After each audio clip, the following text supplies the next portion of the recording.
My name is Dorothy.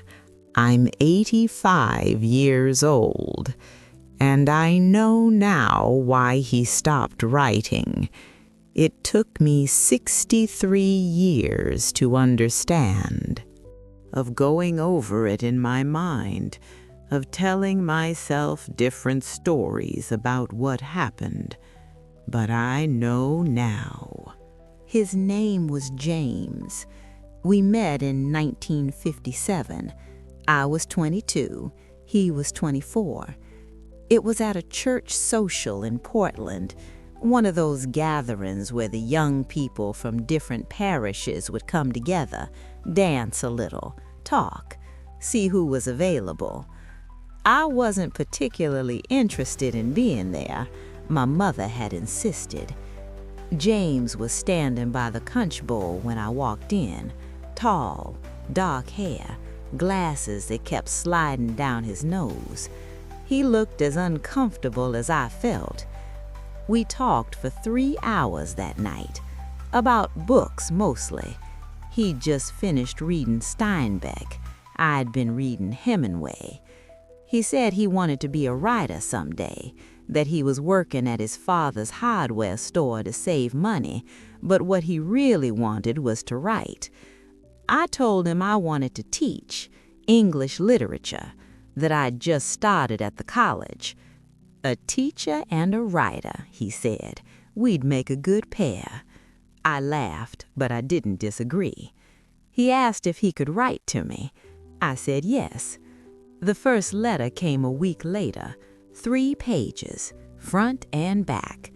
He wrote about the store, about the customers, about a man who'd come in looking for a specific type of screw and had spent 40 minutes explaining why it had to be that exact size.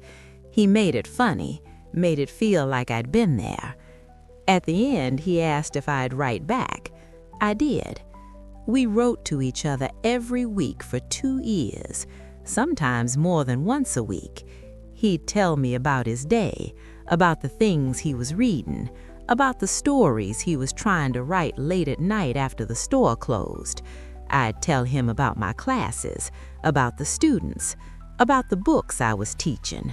We talked about everything. In those letters, I felt like I could say anything, be anyone. He never judged, never told me I was wrong or silly or too much. He just listened, even on paper.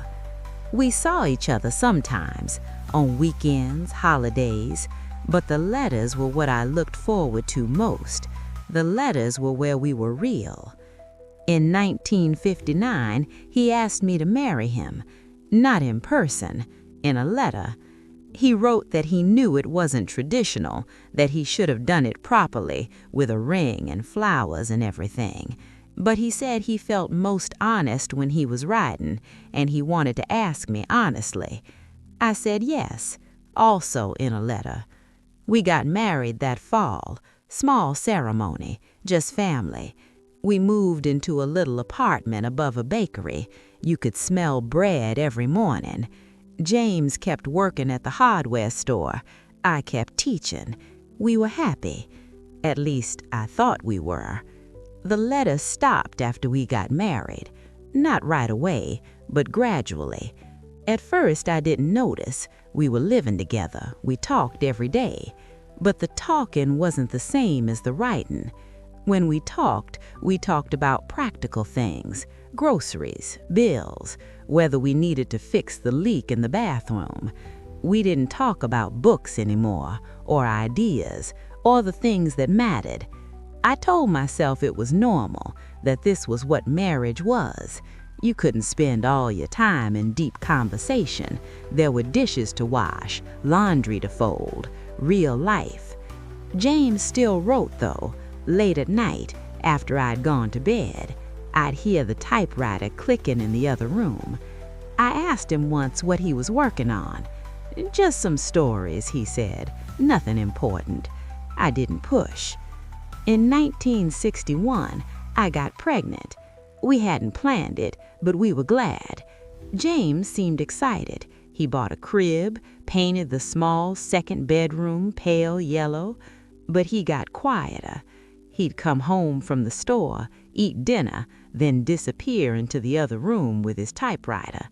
I told myself he was stressed, that he was worried about money, about being a father. I told myself it would pass.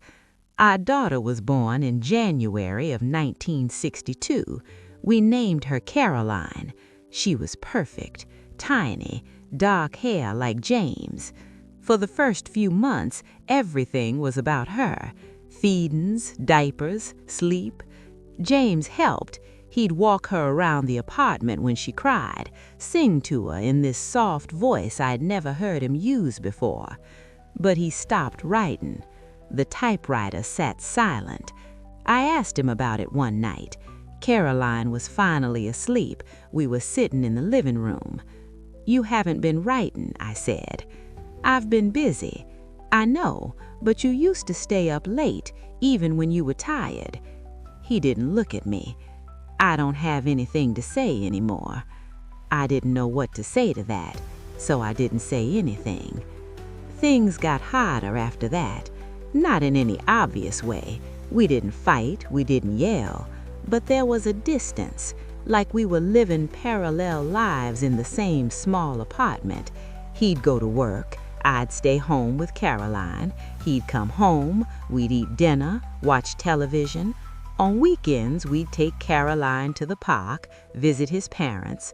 We did all the things young families did, but we didn't talk. Not really.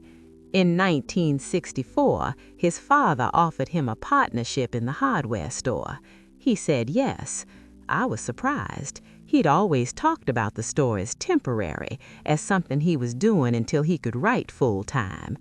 "What about your writing?" he asked. "This is more practical," he said. "We need the money, especially now." I didn't argue, but I felt something shift, like a door closing. He stopped reading, too. The books that used to be stacked on his nightstand disappeared. When I asked about it, he said he didn't have time. "You could make time," I said. "I'm too tired, Dorothy." I tried to bring it up a few more times over the years, asked if he wanted to take a writing class, suggested he set aside an hour on Sundays. He'd nod, say maybe, but he never did. Caroline grew up. James was a good father, patient, kind. He taught her how to ride a bike, helped her with her homework, showed up to every school play.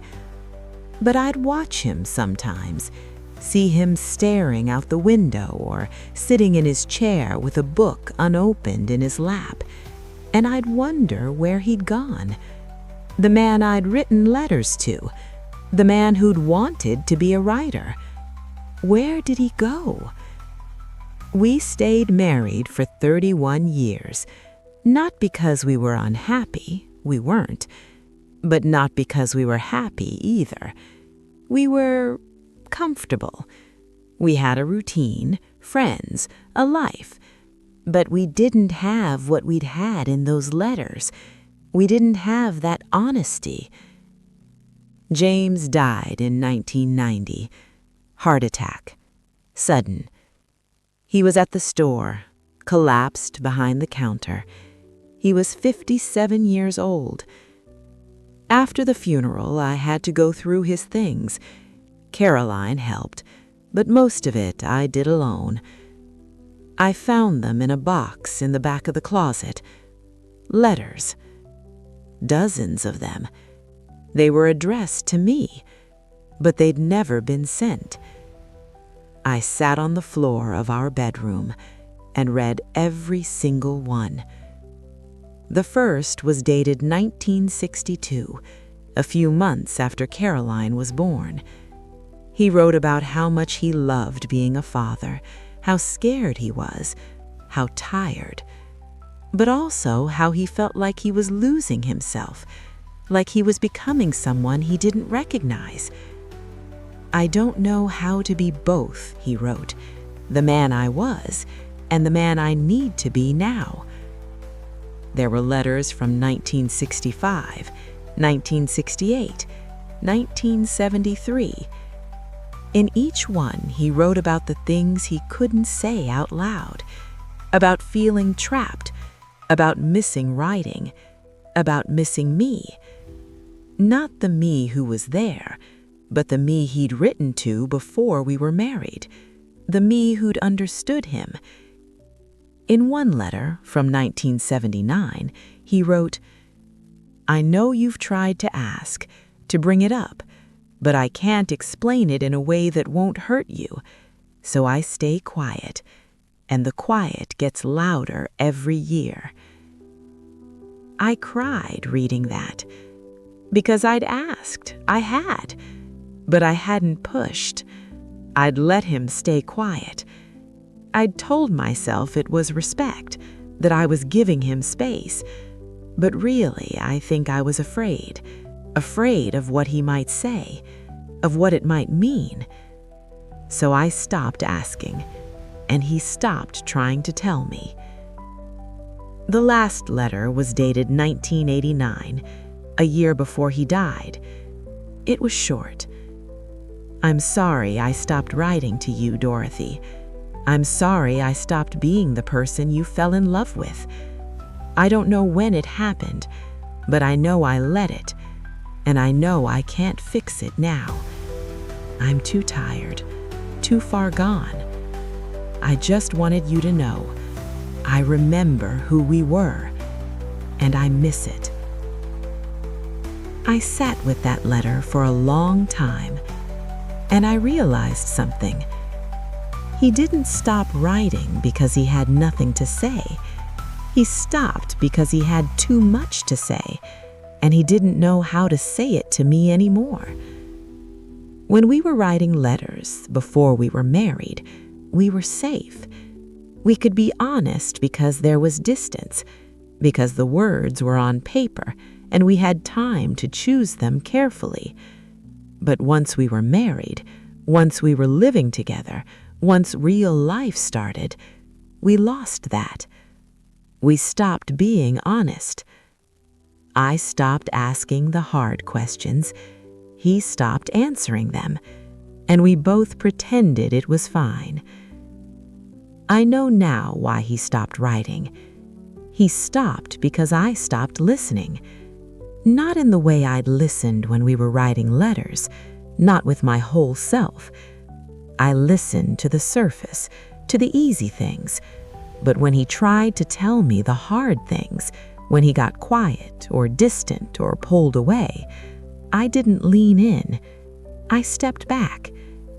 I told myself I was being respectful, but really I was just being afraid.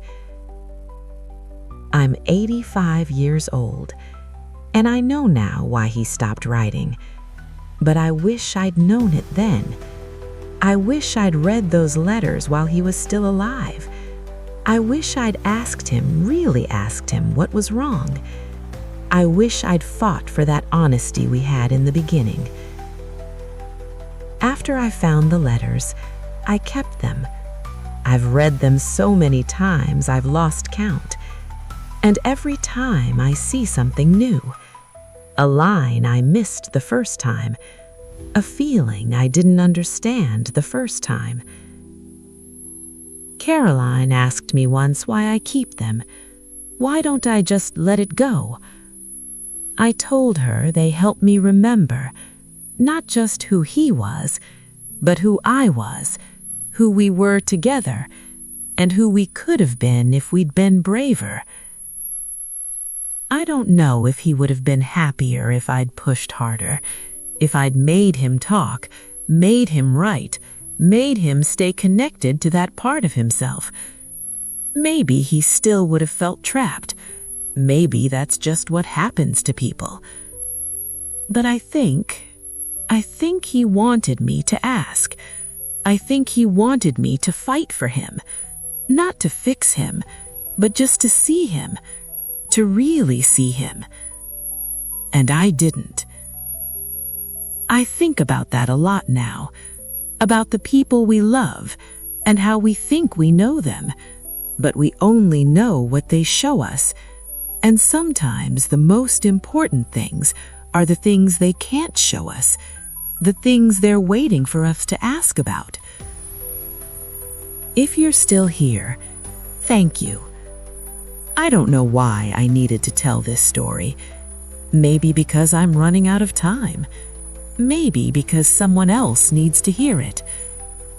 If there's someone in your life who's gone quiet, don't let them stay there. Ask, even if it's hard, even if you're afraid of the answer. Ask, because silence doesn't protect anyone. It just makes the distance wider. I didn't ask, and all I have are letters he never sent, and a box full of words I'll never get to answer.